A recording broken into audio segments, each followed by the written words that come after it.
Meu nome é Denile Leon Schwartz, nasci em União da Vitória, lá nos idos de 1938. Estudei lá até o científico, completei aqui no Colégio Estadual do Paraná e cursei o curso de Engenharia Civil, onde me formei em 1960. Eu confesso que, como estudante, eu praticamente nunca me envolvi na política, nem do diretório, nem da UP, da União Paranense dos Estudantes. Meu cargo máximo foi ser diretor cultural do Diretório Acadêmico de Engenharia, mas de longe a gente, de certa maneira, acompanhava, porque o movimento estudantil era muito intenso. Eu passei administrações de, então, estudantes que vieram a ser figuras importantes na política paranaense, como foi o caso do próprio governador José Richa, presidente da União Paranense dos Estudantes na época. E havia, inclusive, uma disputa política mesmo nas faculdades, grêmios, partidos políticos que disputavam a esquerda e a direita, sempre numa movimentação. E era importante que a universidade, diga-se de passagem, também tinham professores que falavam muito em política. Eu aprendi na escola de engenharia, nós tínhamos cadeira de economia política, onde a gente, vindo lá do interior, passava a conhecer alguma coisa sobre a parte política do mundo, o que era comunismo, o que era socialismo. Não sei se hoje isso está nas nossas universidades, mas à época, isso é importante que se diga, que havia uma movimentação. E tão importante que, se nós olharmos as pessoas que se destacaram depois na política, empresas mesmo, à esquerda, à direita, conservadores ou não, nós vamos ver que muitos eram daquela época. As lideranças novas são raras. Alguma coisa nesse meio tempo quebrou. Matou a universidade. Matou a universidade. Essa é a grande verdade.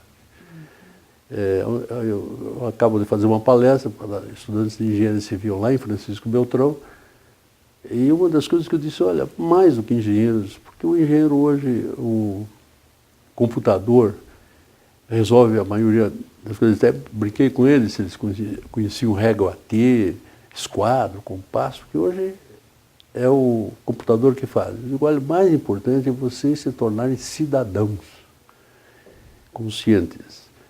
E me parece que essa formação política que tive, aquela geração, foi muito importante. Pois bem, em 61, já formado, eu fui designado, e nós vivíamos no regime parlamentarista, eu fui designado, por indicação, inclusive, porque eu era funcionário público estadual, fui designado pelo governador Ney Braga, que me indicou para um cargo junto à presidência da República e ligado ao gabinete militar. O decreto que me nomeou foi de Tancredo Neves, o presidente era o João Goulart. Numa demonstração, inclusive, clara, de que se pretendia, à época, resolver o problema que tinha resultado de uma revolução em 1957 no sudoeste paranaense, que era a questão das terras. E aí eu comecei um curso verdadeiro de pós-graduação. Fui conhecer um povo espetacular, povo que tinha conquistado aquela terra contra tudo e contra todos. A gente analisando por que se havia chegado àquela situação de uma revolução agrária já em 1957, a gente concluiu algumas coisas incríveis em relação ao que vamos chamar assim de elite dirigente do país e do Estado. A não percepção da importância das pessoas, a justiça que não julgava as questões, a polícia a mando de interesses particulares, de companhias, enfim, isso levou a população em 57 a se rebelar. E eles foram meus grandes professores, né? Com humildade de colonos, eles foram me ensinando as coisas. Quais eram as atribuições desse cargo? Eu chefiava o GETSOP, como era chamado, Grupo Executivo para as Terras do Sudoeste do Paraná, tinha o encargo de regularizar aquela situação. Era subordinado diretamente à presidência da República, do gabinete militar da presidência, e tinha como presidente um coronel do Exército. Pessoas, inclusive, espetaculares. Eu cito aqui um que não chegou a ser o presidente, mas que de fato manteve os primeiros tempos do GETSOP. Foi o coronel Brasílio Marques dos Santos Sobrinho. Depois tivemos outros presidentes. E isso é importante dizer porque quando veio a Revolução, eu me encontrava lá. O Exército tinha um conceito muito grande dos agricultores, ao contrário da polícia, e por isso as coisas andaram bem.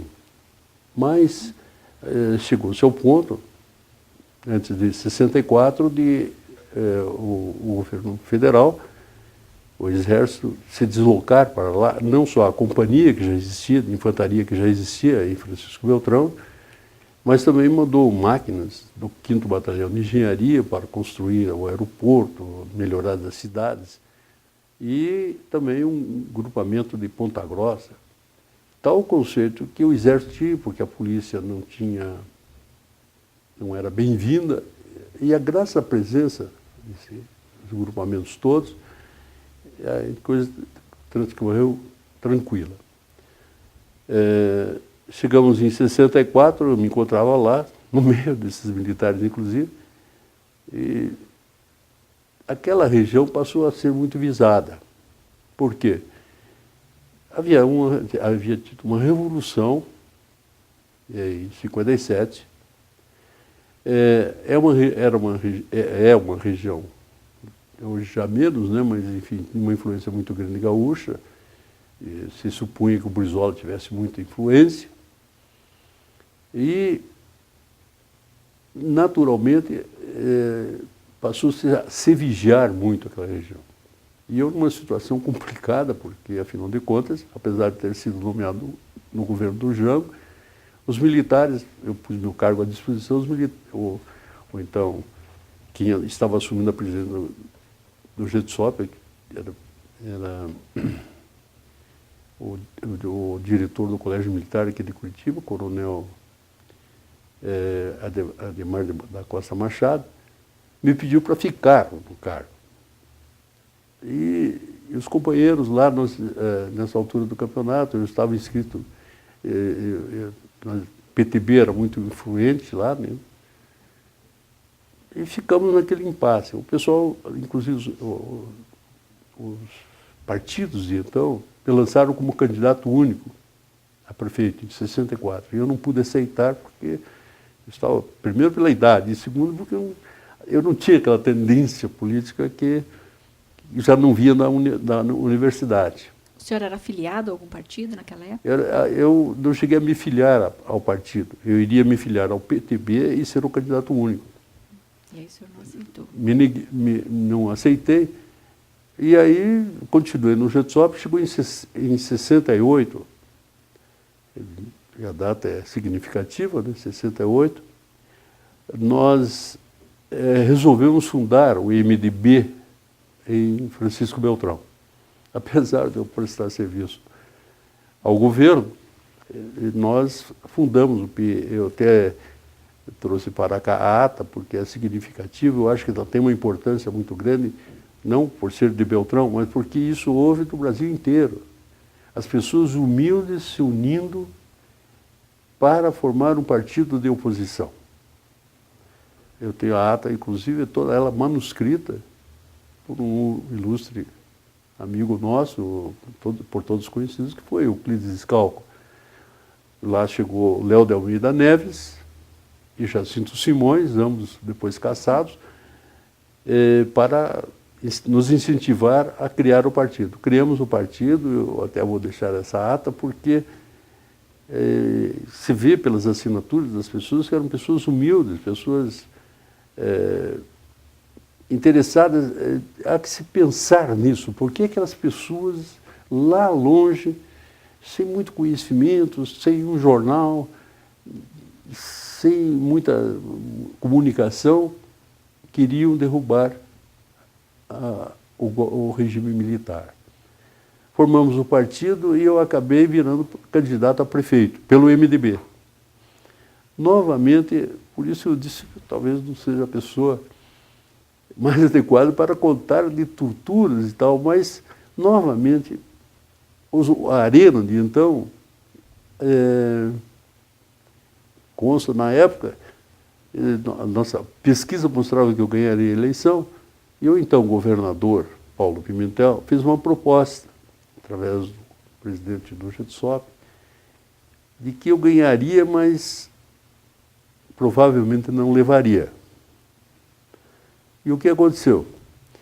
A Arena de lá se juntou ao MDB, e eu, que estava em Curitiba, voltei, que era afiliado do MDB, cheguei lá como candidato único. Então, fiquei 4 anos na prefeitura, enfim, aí foi o início da minha vida política, praticamente, né? Tínhamos formado o MDB. Após a prefeitura, eu fui candidato a deputado estadual e por 3 mandatos eu exerci nem todo o tempo, porque nesse período eu fui secretário de Estado no governo Rich e posteriormente, inclusive, fui ministro do Desenvolvimento Urbano e Meio Ambiente. Mas, enfim, eu gostaria de falar sobre a região propriamente dita. Uma região visada pelo fluxo de gaúchos. Se olharmos as movimentações do Paraná, nós vamos ver 2 importantes, daquele sargento Alberi, foi na região, e a prisão, inclusive, e um tiroteio que houve, foi com aquele coronel Jefferson, também foi lá na região. Capitão Leônidas Marques. Capitão Leônidas Marques, né? E em 1965. Se ter uma ideia, um dos poucos nesse Brasil que se manteve leal ao governo do Jango foi o comandante da companhia lá, o capitão Timarô, que obviamente 3 ou 4 dias depois saiu de lá preso. E posteriormente para lá foi um célebre personagem, o nosso conhecidíssimo, então, Capitão Curió. Então, talvez a importância que se dava à região. O senhor chegou a conhecer pessoalmente essas pessoas? Hein? O senhor chegou a conhecer pessoalmente? Claro, conheci todos eles. Todos eles. Como era o clima na região naquele momento? É interessante, né, porque talvez até por estarmos isolados, não houve, digamos assim, grandes perseguições e tal. Nós assistimos e tivemos de homiziar algumas pessoas, uma pessoa, inclusive meu concunhado ficou aí no Alvo preso, era professor em União da Vitória, o Hermógenes Lazier, que muitos conheceram, levamos inclusive para a prefeitura de Francisco Beltrão, depois que ele saiu da cadeia, porque essas pessoas passaram a ser vistas na sociedade como lepras, não se dava emprego a eles. E nós levamos, demos um jeito de homiziarmos do Rio Grande do Sul, trouxemos alguns que tinham sido caçados por lá, para tentar cumprir um pouquinho o nosso dever, né? Enfim, mas isso passou. Acabamos virando deputado estadual, exatamente em 68 eu sou eleito prefeito. 15 dias depois, 20 dias depois, o AI-5, cassações. Lá nós tivemos uma cassação dramática, que foi a do Walter Pequá, porque não só foi cassado, como foi torturado. perdeu um olho nas mãos dos policiais. Então, isso tudo eu acho que é uma formação. Aquilo que me faltou na universidade, apesar do período intenso que se viveu, a universidade era um Caxias, né? Então, não militei muito na atividade estudantil. Fui aprender lá no Sudoeste, com pessoas como Walter, como Scalpo e tantos outros, e essas pessoas humildes que estão nessa ata, né? Viemos para cá. Aí começou um outro tipo de luta, né? Os movimentos sociais que se levantavam eram reprimidos, e até junto com Narciso, com outros deputados, Nelton Fried, Valdir Pugliese,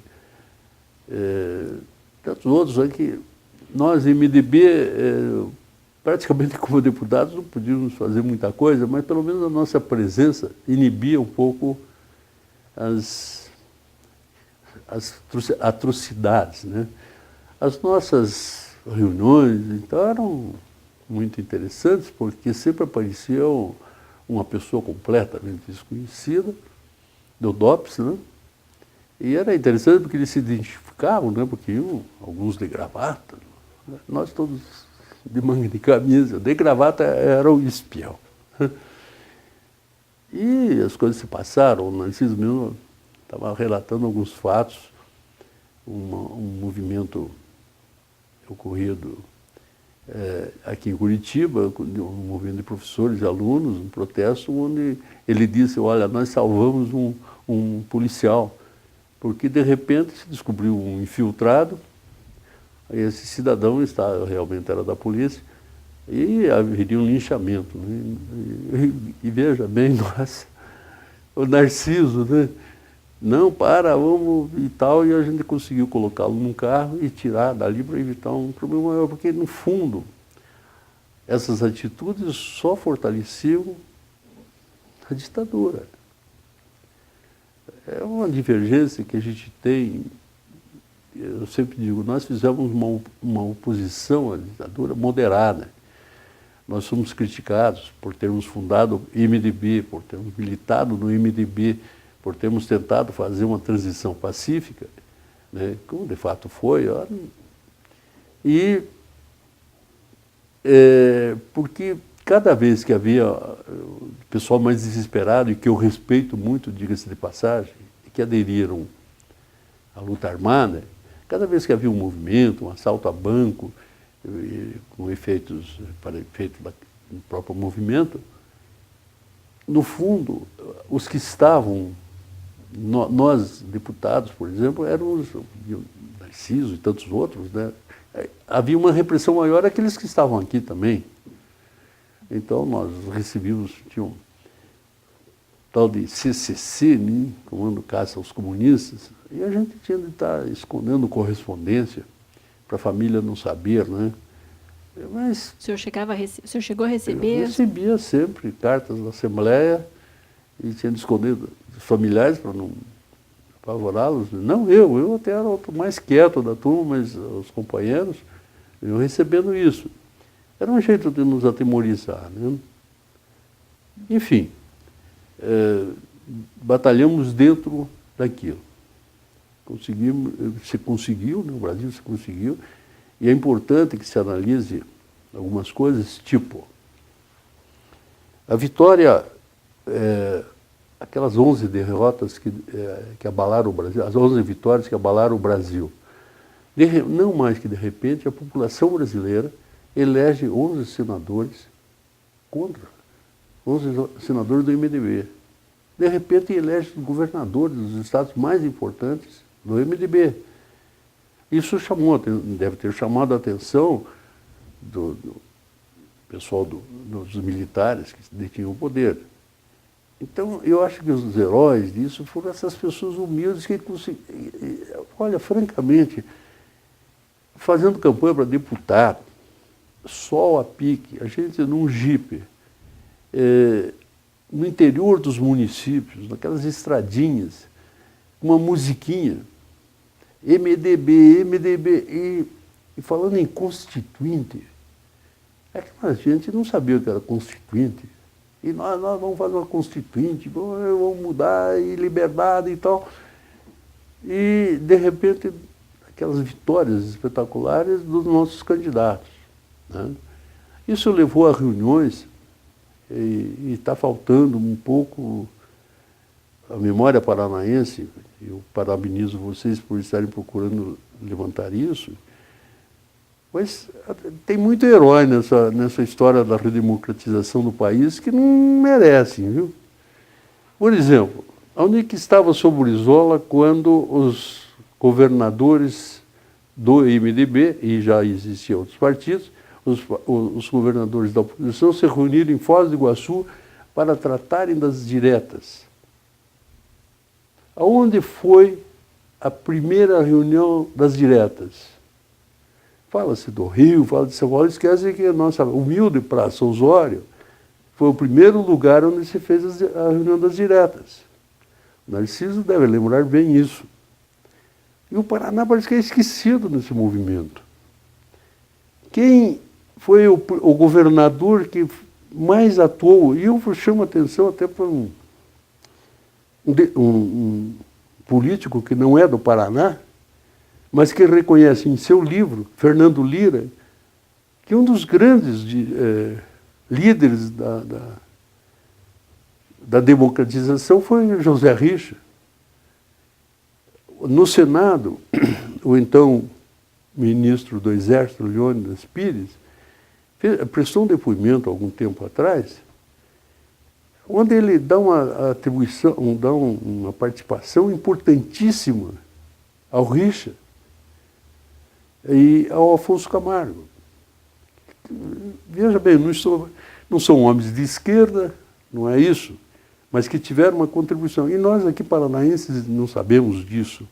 Não sabemos, por exemplo, que Santa Catarina, que os jornais, em determinado momento, pela indecisão do Tancredo Neves, de sair ou não do governo de Minas Gerais para ser o candidato contra o Paulo Maluf, o pessoal de Santa Catarina, que era ligado ao antigo PFL, que estava aliado, resolveu chegar ao Richa: você vai ser o candidato a presidente da República, porque o Tancredo está em cima do muro. E o Richa não aceitou. Usou, inclusive, ligou para o Franco Montoro, e o Franco Montoro ligou para o Tancredo e fez ele se decidir. Pouca gente sabe. Hoje está num livro, mas não é um fato conhecido, porque nós, infelizmente, no Paraná, parece que não gostamos do Paraná, né? Não gostamos de certas coisas que o Paraná fez. Mas, enfim, esse foi o trajeto até a redemocratização. Eu, pessoalmente, não posso dizer que sofri torturas, obviamente, mas assisti companheiros, parentes serem presos, torturados, amigos, e tantos amigos, né? Gente exilada, gente que teve de sair do país. E por isso que a gente sempre pensa, não é só tortura nunca mais, nós não queremos ditadura nunca mais. Nós não queremos ditadura nunca mais. E eu, hoje, já aposentado, digamos assim, me preocupa muito, eu discutia com vocês, me preocupa muito e me sinto, de certa maneira, fracassado. Porque, veja bem a trajetória após a democratização. Primeiro ato após a democratização foi rompermos aquela Constituição. Porque, de fato, nós deveríamos, com a morte de Tancredo, nós deveríamos ter tido uma nova eleição, né? Depois, veja bem, nós fundamos um partido, o PSDB, em 88, com o propósito de fazer aquilo que as ruas estão pedindo hoje. A reforma política, onde estavam praticamente tudo isso que agora está sendo debatendo. Mas isso era em 88, para se discutir uma nova forma, para acabar com a politicagem que vive hoje. Quem é do interior como eu, sabe a situação dos atuais prefeitos. A gente conhece prefeito agora pelos jornais como corruptos. Agora, poucos estão se perguntando por que se corrompe. Hoje são meras vítimas. Hoje nosso Congresso não existe. Graças à liberdade que ainda temos, e que alguns ainda querem caçar, da nossa imprensa, hoje nós sabemos, é óbvio que havia corrupção no passado. Quem não sabe, quem é mais velho, não sabe da corrupção que foi a construção de Brasília, por exemplo. Então, talvez a gente não soubesse. Hoje nós sabemos, talvez ela já existisse, hoje nós sabemos, mas sabemos pelo Congresso, algum desses escândalos, por acaso, foi denunciado por congressistas, ou precisou o promotor, a Polícia Federal, os jornais descobrirem. Então, para que existe o Congresso? Se não é para fiscalizar. E ele não fiscaliza porque ele está totalmente atrelado ao governo. Hoje, a população brasileira não está nem desconfiada, mas está fazendo aquilo que combate, que é o financiamento de campanha política. Quando se admite a maior fonte de corrupção do país, que é a emenda parlamentar, que hoje dá no mínimo 10 milhões por ano para cada deputado federal, por exemplo, não sei quanto que é para o deputado estadual, não sei quanto que é para o vereador, sabe o que acontece? Ele fica 4 anos comprando voto, aliciando o prefeito, e novas lideranças não aparecem. Por isso que nós temos 7, 8, 9 filhos ou netos de deputados na nossa Assembleia. Não que não mereçam, mas não só porque são filhos de deputados. Não há renovação política. Por isso o povo está saindo pedindo uma reforma política. Não há como furar esse sistema. Não há como furar. Quem mora no interior vê isso claramente. O prefeito da minha cidade esteve comigo agora essa semana. Puxa, se ele não aceitar a emenda que o deputado leva lá, ele é tido como mau político. O deputado vai e diz que o prefeito não aceitou. E ele perde. E aí vem a maldição que nós criamos, nós, PSDB, criamos. A reeleição, novamente rompemos a Constituinte. Mudamos o jogo no meio do jogo. Tanto assim que gostaria que algum candidato a presidente agora pegasse e fosse honesto. Dissesse, olha, minha primeira atitude será acabar com... Por quê? Muita gente diz, não, mas o mandato é curto, precisa de reeleição, se o cara for bom, tudo bem. Agora, a reeleição, de uma maneira geral, reelege mais ruins do que bons. O prefeito entra pensando na reeleição e não pensando na cidade. Ele entra tentando levar aquilo que pior tem, que é o cabo eleitoral que só sabe fazer aquilo. E põe lá na prefeitura. As prefeituras hoje estão inchadas de pessoas completamente inúteis. Se você olhar essas prefeituras pequenas, você não se descobriu ainda nem o computador, nem o telefone. Porque precisa tanta gente completamente inútil e que onera os municípios. Então, me desculpe, não é o tema, mas é consequência de anos de autoritarismo que não formou uma geração. Talvez essa seja a herança mais maldita. Por isso nós não queremos mais nem tortura, nem ditadura. Mas eu acho que nós temos de nos perguntar onde nós erramos. Porque se perguntarmos hoje para pessoas humildes, você é mais livre agora do que no tempo da ditadura, provavelmente você receberá uma resposta nada agradável. Por quê? No tempo da ditadura eu saía às ruas e não me roubavam. Hoje eu não posso sair às ruas. Então, veja, para ele o conceito de liberdade de repente fica diferenciado. E por que está assim? Porque nós fracassamos. Nós não soubemos governar, porque nós começamos rompendo a própria Constituição. Nós rompemos a Constituição a cada momento. Se ela é ruim, mas foi feita com toda a liberdade. E nós vivemos aí mudando as coisas, mudando as regras, pregando uma coisa, fazendo outra. desculpe o pessimismo, mas eu acho que temos de brigar para que não tenhamos nem tortura, não teremos tortura se não tivermos ditadura, né? Doutor Denis, fala um pouco da criação do PSDB. Como é que naquele momento vocês começaram a pensar nessa nova proposta e quem eram essas pessoas que, junto com o senhor, idealizaram um novo partido? À época eu, inclusive, já não estava exercendo o cargo, em 88, e de repente eu recebi uma convocação para ir a Brasília que se pretendia constituir um novo partido. O partido, à época, 5 paranaenses foram para essa constituição. Partido que seria social-democrático, né? Social-democracia. E as 5 pessoas são fáceis de reconhecer. José Richa, Nelton Friedrich, Euclides Scalco, a esposa dele, Terezinha Scalco, e eu, que constituímos a primeira ata do PSDB.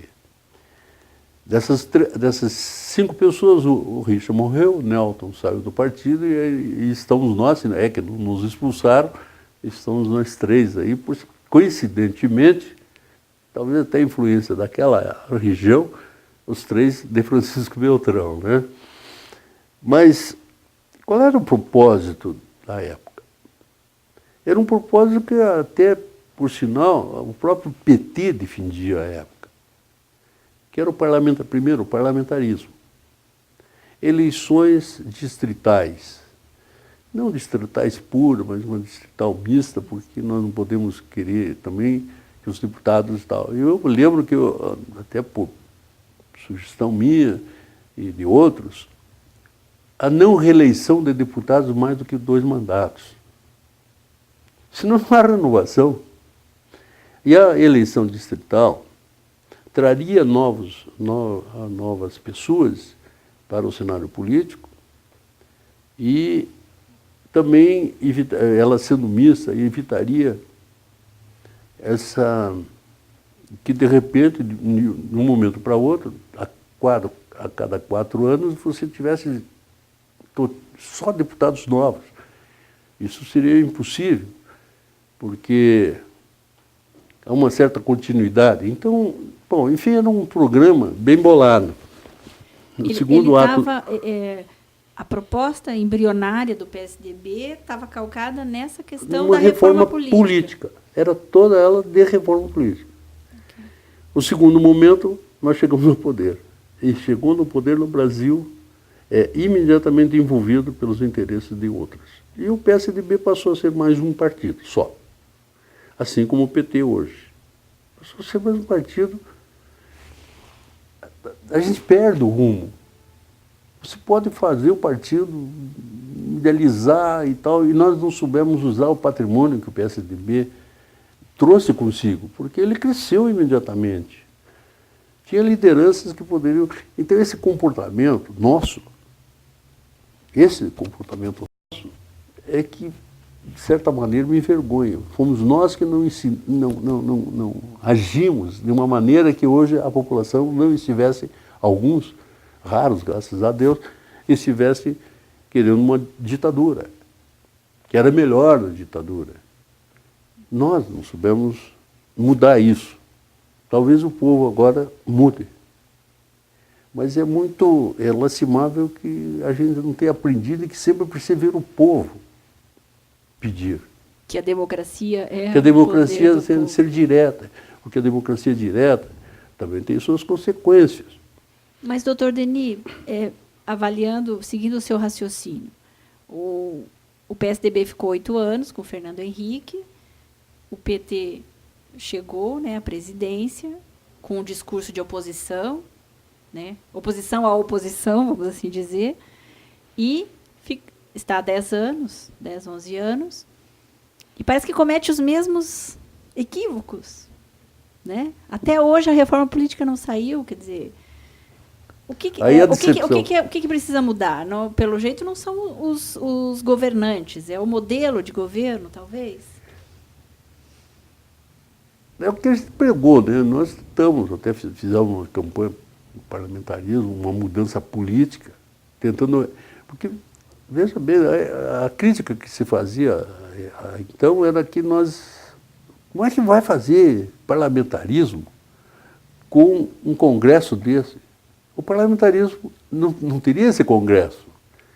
Porque uma das coisas importantes que tem de ser ditas é o seguinte, deputado hoje, eu fui deputado, tanto estadual como federal, deputado não existe.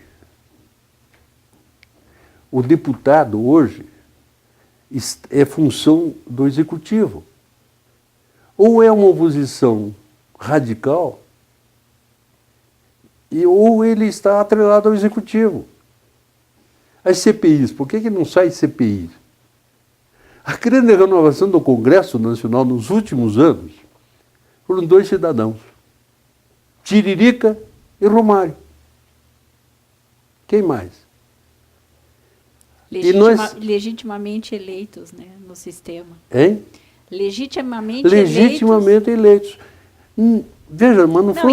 E a Câmara agora, nessa eleição de 2010, ela teve 43% de renovação. Mas a renovação como houve aqui no Paraná, no Paraná, com os filhos dos antigos deputados? Não. Estou falando da Câmara Federal. Da Câmara Federal. Vai olhar lá quem que é. A mentalidade, o A senhor mentalidade é a mesma. São... Figuração, né? Figuração. Na verdade é isso. Isso nós não mudamos. Essa é a nossa culpa. Porque que está havendo uma certa confusão, né? Por exemplo, o Judiciário está legislando, o Executivo está legislando, e o Legislativo que deveria legislar... Quem é o culpado de não se julgar no Brasil? Porque o grande problema nosso é a insegurança jurídica. Nós vivemos num país sem segurança jurídica. Vai desde o cidadão que passa 10 anos preso sem dever, até o cidadão que passa 10 anos sem acharem para pôr na cadeia.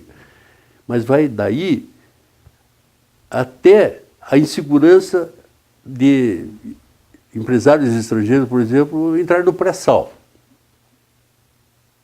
de empresários investirem. Interessa então se é de direita, de esquerda, se nós vivemos uma insegurança jurídica. Por que não se resolve isso? A culpa é do juiz? Do desembargador? Não, ele está cumprindo uma lei.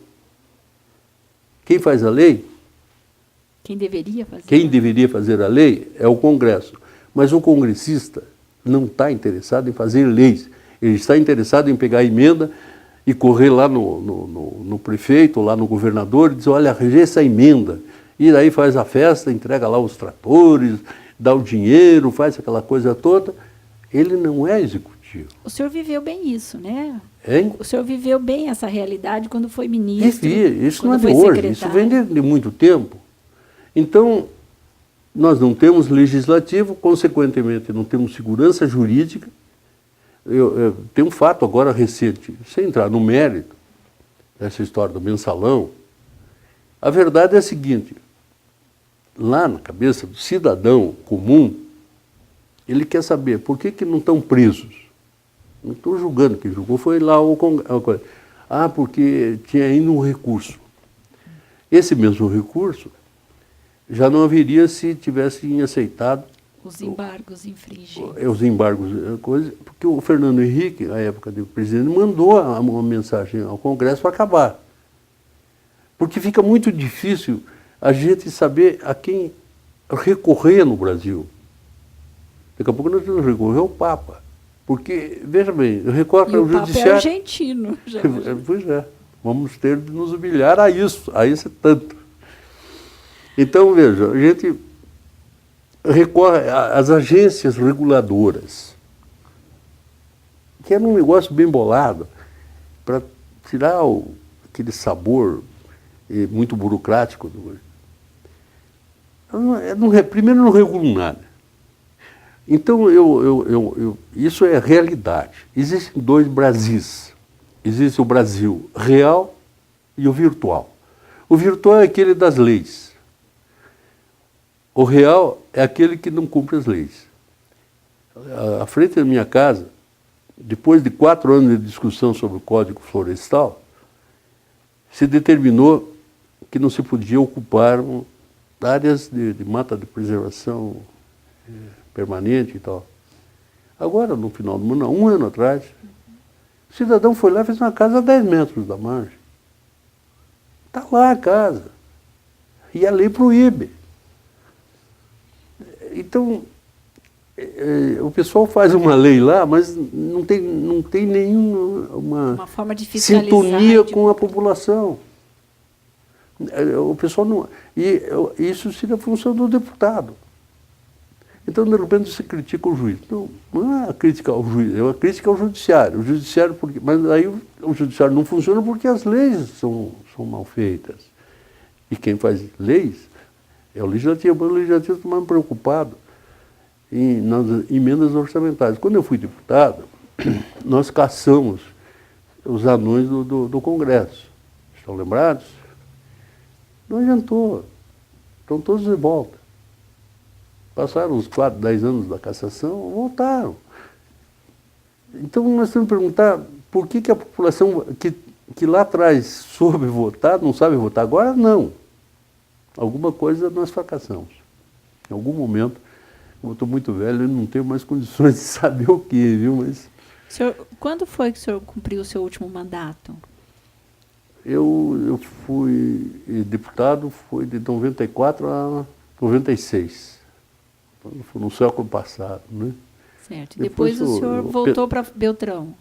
Não, eu fui secretário de Estado, diretor da COPEL, temporada no governo do Jaime, né? Jaime Lerner, e secretário da Agricultura.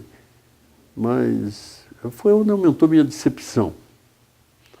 E não pelo Jaime, obviamente, mas pela estrutura que está as coisas. Um país que tem 39 ministérios, um estado que tem 20 e poucos secretarias, não pode funcionar. Hoje eu faço uma defesa, inclusive, ao funcionário público. Nós dizemos que burocratizou muito, que o funcionário não decide. Quem pode decidir? Se eu fosse funcionário, não decidiria também. Se criou um tal denuncismo, em certo ponto, que hoje o funcionário não tem segurança alguma de tomar uma atitude. Então ele fica mandando para o chefe manda para o chefe, e fica... Veja as nossas concorrências, veja a disposição de São Francisco. Quer dizer, tudo isso o Congresso tinha que estar discutindo. O Congresso tinha que estar discutindo sobre a lei das licitações, que é a coisa que está embargando o país. As licitações são feitas para serem fraudadas. Por isso, de repente, alguém denuncia e para. Está lá a transposição. Será que é a má vontade do Lula? Será que é a Dilma que não gostaria de ir lá inaugurar aquilo? Enquanto isso, a população está morrendo de sede. Se aquilo era uma solução para uma área lá, já poderia estar pronta. É uma vergonha. Então, veja, os parlamentares que tinham estado discutindo isso, onde é que eles estão? Estão a atropelo da democracia direta. Precisa acabar com o voto secreto. 10 dias depois estava aprovado. Será que esse era o que nós queríamos? Não. Até porque democracia direta tem suas implicações. E às vezes muito sérias. Porque as reivindicações começam de tal ponto que de repente o Estado não tem mais condições de manter. E aí é o fim do Estado. E aí é outro sistema. Aí é a barbárie, né? Hein? Aí é a barbárie. É a barbárie. Fim do Estado. E de certa maneira, e de repente alguém lá começa, no tempo, precisamos de gente mais dura, mais autoridade. E entre autoridade e autoritarismo, é um limite muito tênue. E autoritarismo é a tortura. O PSDB hoje é uma das grandes frentes de oposição, né, ao atual governo. O senhor acha que falta uma meia-culpa, uma autocrítica? Falta uma autocrítica, porque ele perdeu as origens. Eu não ouvi nunca mais, nas campanhas e tal, alguém dizer, nós vamos pegar o programa do PSDB e vamos lutar por isso. Eu lembro que uma certa oportunidade, eu até sugeri, quando o Lula assumiu, como o Lula é parlamentarista, eu disse, puxa, está no momento, aproveitar essa oportunidade, chegar o Lula e dizer, olha, nós vamos ser oposição, nós vamos fazer a reforma política. Vocês são parlamentaristas? Vamos fazer o parlamentarismo. Vocês são pelas eleições diretas, as eleições proporcionais, vamos fazer. Com a popularidade do Lula e a popularidade que o Fernando Henrique também mantinha, nós teríamos feito as reformas. Totalmente poderíamos ter feito grandes reformas. Naturalmente, garantindo para o Lula o direito de sua reeleição, de ser candidato à reeleição. Mas diz assim, olha, daqui 8 anos as coisas vão ser diferentes. Vamos ter parlamentarismo, vamos ter eleições tais e tal. Se a presidente Dilma fizesse isso hoje, ela garante que, se ela dissesse, olha, eu vou ser candidato à reeleição, mas a minha proposta é a seguinte, após esse mandato, não haverá mais reeleições. Por exemplo, mas ela tentou colocar na agenda política a reforma política depois das manifestações, via plebiscito, consulta. Mas eu pergunto, se para fazer de afogadilho, como não, ela mas queria... mas escuta, o senhor mesmo disse que está desde 88, essa questão está aí nos meandros da política. Acontece que o meu partido, que lançou isso... Foi contra. Não. Foi envolvido pelos mesmos que sempre estiveram, que não querem mudar. Essa é a nossa culpa. O nosso partido ficou igual aos outros. Essa é a culpa do PSDB. Né? Perdeu a autenticidade. Nós perdemos a oportunidade de juntarmos com o Lula no seu primeiro mandato. Perderam agora com a Dilma de novo. Nós poderíamos ter feito o quê? 8 anos, nós prepararíamos, haveriam debates, porque poderia aparecer até, como houve no passado, alguém que quisesse monarquia, alguém que não quisesse eleições proporcionais, mas teria de ter um debate. Agora, não pode ser um debate de dizer, não, isso vamos mudar a Constituição depois da manhã. Não. Aí o povo nem sabe o que está votando, faz um plebiscito.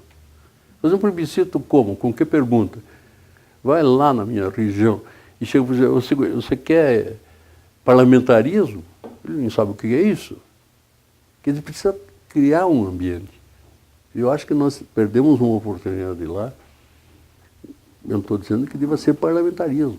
Poderia ser derrotado, mas veja, você conscientizaria o povo. Não, eu sou presidencialista porque é o melhor e pronto. Mas daí nós teríamos uma definição. A população teria participado como participou da tal de Constituinte, que nós mesmos não sabíamos bem o que era, né? Como poderia ser. Isso deveria ter sido, nisso nós pecamos. Mas nossa meta deveria ser de cara, reforma política. Não foi feita. As outras reformas são consequência disso. E nós estamos parados. A dona Dilma quis fazer, mas por quê? Porque a rua gritou. Tudo bem. Então vamos começar um processo disso. Agora dizendo, vou fazer um plebiscito, você quer? É piada, né? Mas há 2 anos a Câmara tem uma comissão especial lá, mista, para discutir a reforma política. Está lá a coincidência de mandatos, o fim da reeleição para o Executivo, tem o voto distrital misto, financiamento público não exclusivo, né, de campanha. E quantos deputados estão interessados em discutir isso? Eles ficaram quase 1 ano para votar o relatório. Eles aprovaram agora, não vai ter outdoor, não vai ter carro de som, a mini reforma. Isso tudo é perfumaria. É perfumaria. Por quê? Porque não se quer cartaz e tal, porque polui a cidade. Tudo bem, mas se for um circo, pode. Se for uma cartomante, pode. Eu não quero, eu acho que cartaz é horrível e tal. Mas é gozado que, de repente, a propaganda da cartomante não polui o poste. Pode ver, procure ver. Então, para mim isso é perfumaria. Porque nós estamos financiando a campanha dos cidadãos lá. O financiamento já é público. Já é público. O PT propôs, não, isso é um escândalo. Não, não é escândalo, financiamento de campanha. Se for administrado corretamente, para os partidos. Nós precisamos fortalecer o partido. O partido hoje é um cartório. Meramente um cartório. O partido não existe. O partido existe para registrar o cidadão. Mas a militância não tem isso que está nessa ata, de se reunirem as pessoas e discutirem. Não, até agora acharam uma maneira tranquila, principalmente no meu partido aqui no Paraná, de fazer as coisas. Não se faz mais diretórios, se faz comissões executivas, que são demissíveis ad nutum. Sei lá, na minha cidade ocorreu isso. A comissão executiva lá resolveu apoiar um candidato. Aqui acharam que não devia ser aquele candidato, destituíram a comissão e puseram outro. Eles não ouviram as pessoas de lá. Então o partido não existe, é conversa fiada. Partido não existe. O próprio PT, que admitia, era um partido, está lá, as suas disputas internas, né? O que é saudável. Mas a gente sente que aquilo acaba o pessoal mais idealista e tal entrando e acaba as divisões. Está aí o PSOL, agora Dona Marina, todo mundo começa cada um a inventar seu partido, aí não tem jeito, né? Estou começando a achar que quando um partido, por mais íntegro e autêntico ele seja, quando ele chega no poder, talvez o poder seja um problema. É o problema nosso. Chegou no poder, apodrece. Eu sei como resolver. Veja os absurdos. Nós temos um partido, eu admiro o cidadão, né? Acho um cara correto, chamado Partido Socialista Brasileiro. Eu pergunto, qual é, nas suas campanhas e tal, o que ele diz de socialismo? O que o pessoal, que eu também respeito, os ruralistas, estão pensando em apoiar quem? Qual é o problema do governador de Pernambuco, a Marina? É admitir o líder dos ruralistas? Então, vamos parar de conversa. Partido Socialista Brasileiro, tudo bem. Mas esse não é socialista. Eu respeito aquelas posições. Talvez até sejam idênticas às minhas.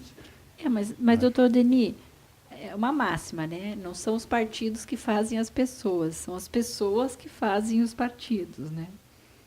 São essas pessoas que se dispõem. Porque para você entrar na vida política, e o senhor deve tem conhecimento, né?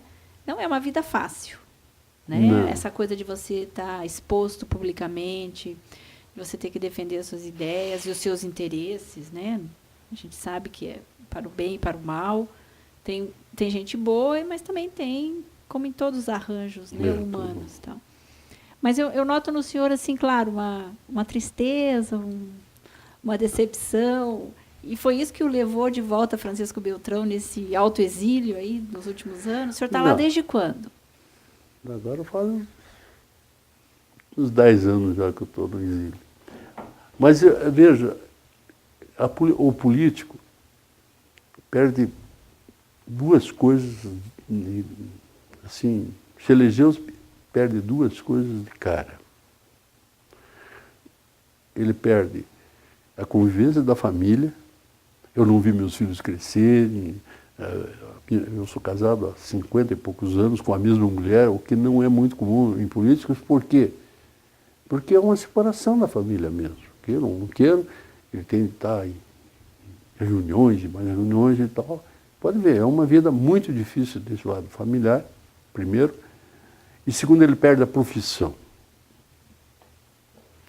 Eu tentei voltar à engenharia, eu que, como engenheiro, tive inclusive empresa,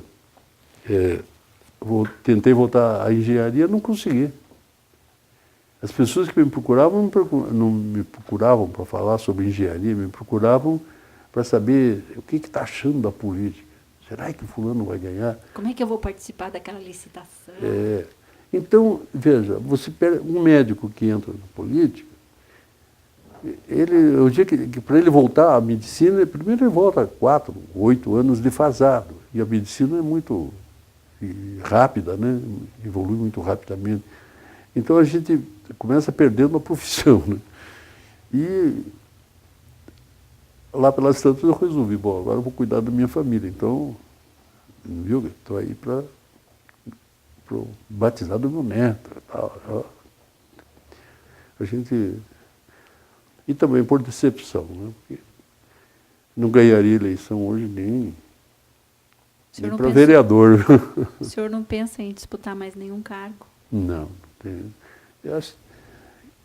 Eu seria contraditório, porque eu acho que tem de haver renovação. Eu, por exemplo, esses dias eu conversando com um padre, e o padre foi em minha casa, a gente conversando lá, um padre muito amável, disse, pois eu fiz o curso de pós-graduação em teologia, e fiz doutorado não sei o quê, agora estou indo para Florianópolis.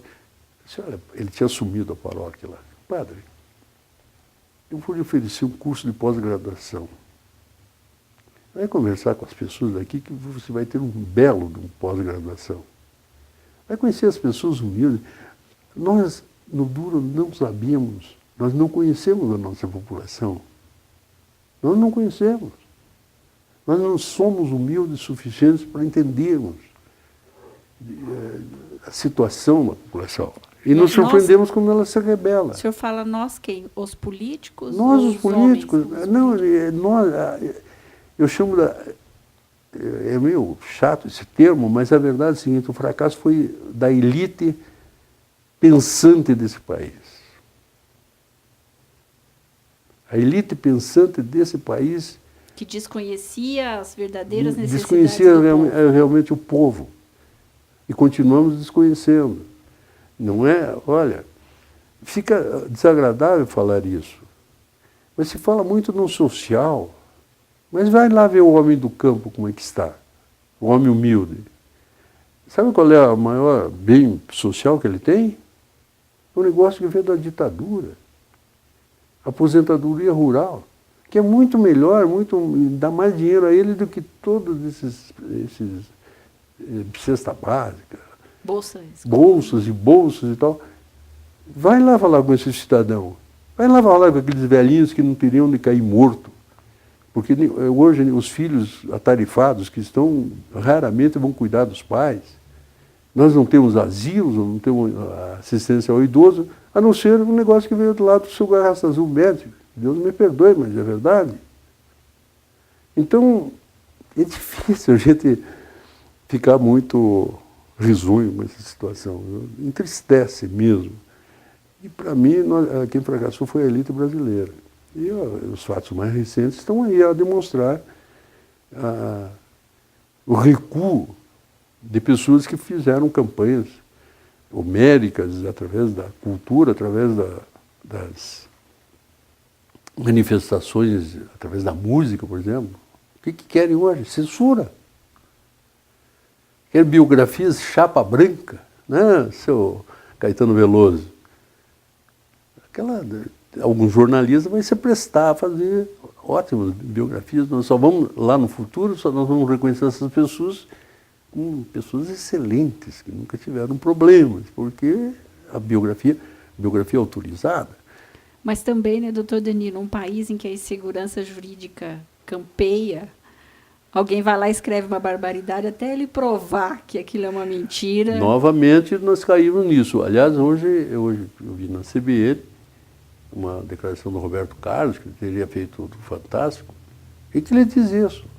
Ele recuou, né? Ele fez um acordo com a pessoa, né? Não, ele recuou e disse, não, é que a gente pode ir na justiça, mas a justiça é lenta. E realmente, por isso, essa insegurança jurídica está levando até as pessoas, naquele tempo, o negócio é ter uma censura. Mas não é, porque a gente sabe que a censura é ruim, é péssima para a cultura política, né, de qualquer governo. Mas também é preciso que as pessoas tenham responsabilidade, né? Não pode qualquer pessoa chegar e escrever o que quiser sobre o senhor, publicar um livro usando o seu nome, sem lhe consultar, sem ser fidedigno aos fatos, não só para o bem, quanto para o mal, né? Acho que esse é a grande raiz desse problema, né? Porque não há um respeito. As pessoas acham que o fim da censura significa que elas podem falar o que elas quiserem. Liberdade Não. é isso, não é isso, Mas, né? de A certa gente maneira, sabe. foi o que aconteceu. A democracia não é liberdade, é libertinagem. Exatamente. Né? Você pode ir para a rua protestar? Protestar, Pode, mas você não pode quebrar o não pode patrimônio quebrar, público, então. nem privado. Aliás, chama atenção, eu tenho analisado esses blogs Black aí. Bloc. Black Bloc. Black Bloc. E chama atenção porque esse pessoal não é, digamos assim, a gente não sente que eles estejam dispostos a quebrar para roubar. Lógico, aparecem pessoas ali roubando e tal, mas a maioria quer quebrar. E veja os objetivos da quebra deles: bancos e agências de carros, as coisas mais ou menos de capitalismo e tal. Eu acho que tem mais a ver com o movimento mundial. Me remete lá a 68, né, com o Midi, aquela revolução na França, dos estudantes, que levou, inclusive, a liberação da mulher, uma série de coisas. Parece que nós estamos vivendo um novo ciclo, que começa assim, anarquicamente, violentamente, mas depois preocupa, porque a gente não sabe o que pode vir pela frente. A gente vê o mundo como um todo, de repente, poxa, tira um ditador do Egito, põe outro, vira ditador, põe outro, vem militar. Vem os Estados Unidos? Estados Unidos, espionando todo mundo, vai para esses países muçulmanos, né, uma convulsão tremenda, uma invasão da Europa, que é coisa triste de se ver, que o pessoal da África completamente faminto, arriscando tudo para passar para a Europa. Vai na China, socialista, comunista, com o capitalismo mais selvagem do mundo. Brasileiros indo para lá fazer, porque lá o trabalho é praticamente escravo. Se você olhar o mundo como um todo, preocupa. Alguma coisa, algum movimento. Como diria Caetano, alguma coisa está fora da ordem. Está fora da ordem, né? Essa questão da censura de biografia, se nós tivéssemos justiça rápida, opa, esse cara mentiu a respeito, meu respeito.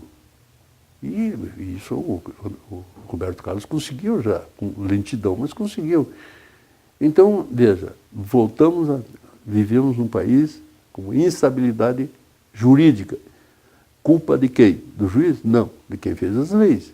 E que nem está aí. Alguém se preocupou agora de saber se é justo ou não é justo esses embargos infringentes, não sei o quê? Está na lei. Está na lei. Porque alguém se preocupou de ir lá no Congresso, opa, vamos acabar com essa lei? Resultado, a população, com toda razão, começa a ficar frustrada. E nessa frustração começa, de repente, a achar que lá atrás era melhor. Essa é a preocupação. E as pessoas boas vão se afastando cada vez mais da olha, política. Eu digo que político... O senhor conhece alguém que quer ser candidato e político hoje ainda? Não. E pessoa decente, eu duvido. Agora, o pior não é isso. O pior é que a pessoa decente, que queira ser candidato, não vai ganhar a eleição. Eu tenho mágoas. Aqui no Paraná eu tenho mágoas. Poxa, veja bem, nosso prefeito, meu amigo, o pai dele é meu irmão, foi meu irmão, ligadíssimo e tal, tudo bem. Uma atuação brilhante no Congresso. Fez seu nome na crítica ao Lula. Poxa, vem aqui, depois de traído novamente, porque ele já foi traído pelo Beto e tal. O Gustavo Frutti resolveu dar um basta. Para, rapaz, vai para um partido, vai você. Era a minha grande esperança de dar uma melhorada no Paraná. Por quê? Porque seria o único candidato, que teria condições de fazer uma campanha, como ele fez para o Senado. Ele não avaliou o potencial que ele recebeu do Senado. Ele ganhou em todas as grandes cidades do Paraná. sem o partido, sem televisão, sem nada. Se ele é candidato... E ainda numa bola dividida, né? Se ele é candidato a governador agora, ele ganharia a eleição sem compromissos. Ele não teria compromisso com ninguém. O deputado, a turma que está aí, eles vão atrás de onde vai ganhar, quem estiver na vez de ganhar. Ele olha, opa, esse vai ganhar e adere. Eles teriam de aderir ao Gustavo sem compromisso. O Gustavo diz, não, tudo bem, vem para a campanha, mas tem compromisso de nomear depois, de dar a secretaria tal, eu vou fechar 10 secretarias. Entende? Era a minha grande esperança. O senhor acha que essa aliança com o PT... Eu acho que acabou com ele. Pode se recuperar lá na frente, mas, veja, não é isso, eu pelo menos, talvez esteja totalmente errado, né? Mas eu acho que é isto que leva à decepção da população. E a decepção da população em relação à democracia que nós temos é um caminho, infelizmente, um caminho muito curto para, de repente, a turma... Bom, vocês já viram, esses tempos eu viajando ali perto de Guarapuava, olha lá um outdoor, venha para o Partido Militarista. Está se criando um partido militarista. E eu me interessei por aqui, fui ver na internet, um coronel reformado do Exército de São Paulo, do Exército não, da Polícia, está formando um partido chamado Partido Militarista. Já tem registro? Não conseguiu, acho que não conseguiu pessoal, nada, né? Não conseguiu a adesão de muita gente. Esse cara já foi candidato por outros partidos e tal, acho que é um político meio fracassado. Agora você perguntou se seria candidato. Eu seria, mas sei que não ganharia.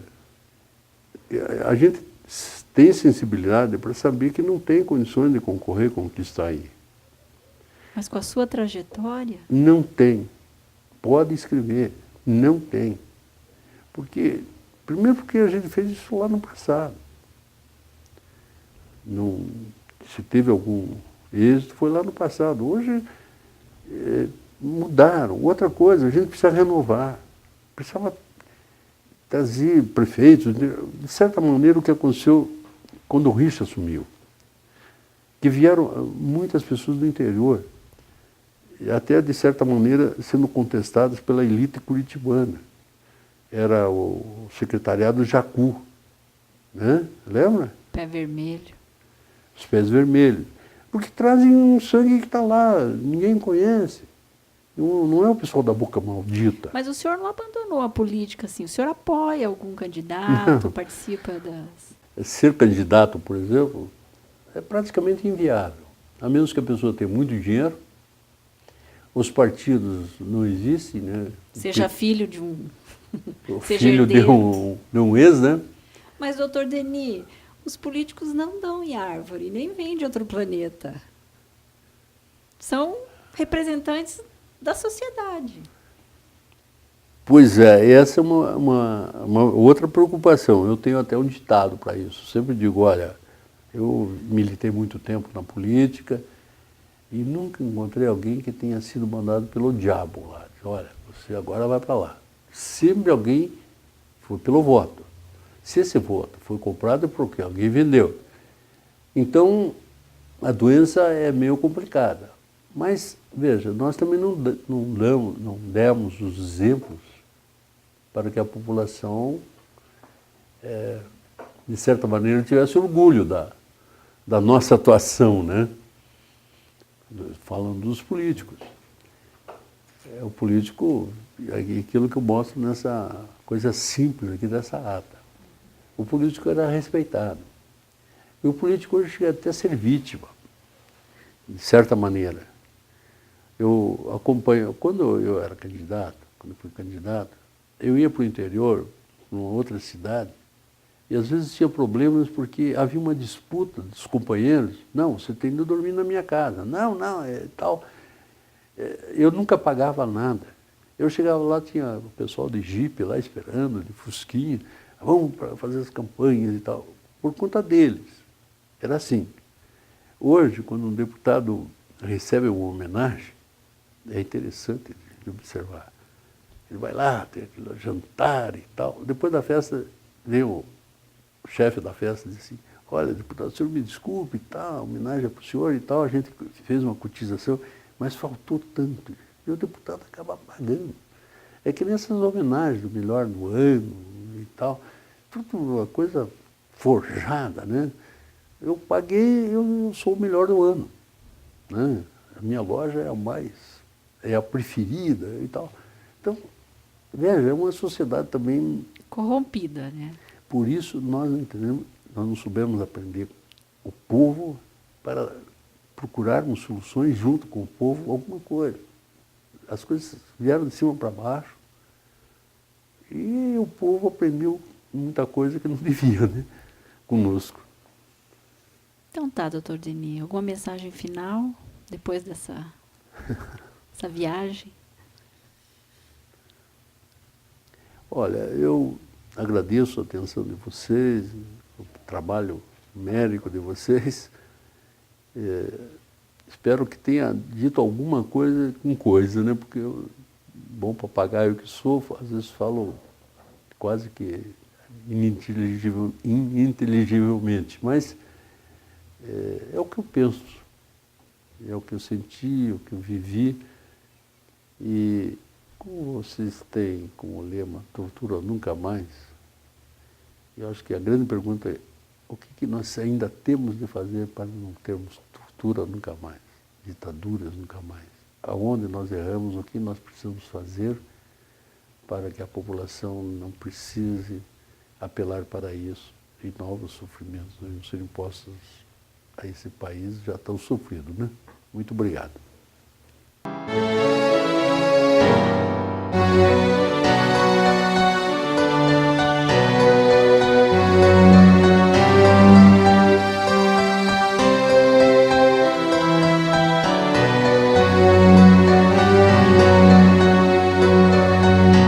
Ouça bem esta canção, ela fala pra você. Ela fala de um tempo que ninguém pode esquecer, de um tempo em que alguns homens impuseram a tirania, muitos outros responderam com a sua rebeldia. Os tiranos implantaram longa noite de terror, tentaram calar a todos, provocando muita dor. Censuraram a cultura e toda a cidadania, calaram toda a voz, promovendo a vilania.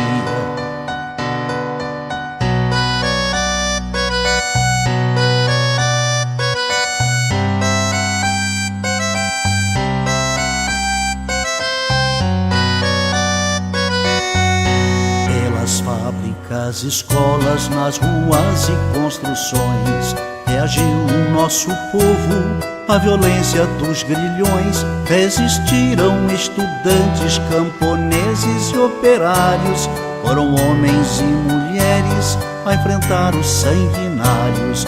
3 reis, Zé e Désio, Seixas, Isis, Marighella, entregaram suas vidas pra vida ficar mais bela. Muitos outros foram mortos por lutar contra a opressão, ou desaparecidos, ou no exílio ou na prisão.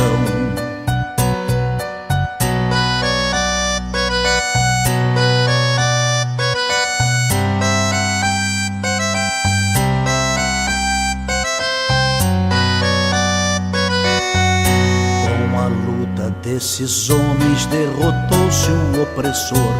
Muito sangue derramado, muita lágrima e suor. Quem tem medo de retorno não se sinta equivocado. O terror que foi um dia poderá voltar dobrado, com a mesma vigilância de quem ama a liberdade. Poderá impedir que volte o império da maldade, mas a luta continua por justiça e pelo pão, pela reforma agrária, por saúde e educação.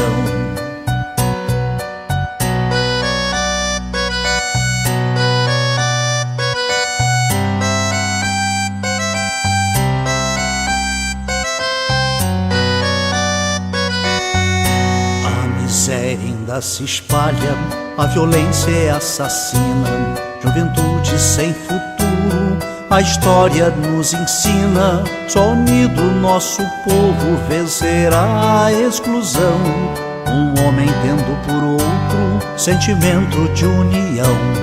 O recado já está dado pro vizinho e seu irmão. Quando a luta cai, o outro estende a mão. Não se cale quem tem fome, quem tem sede de ternura, pois a vida favorece a quem luta com bravura.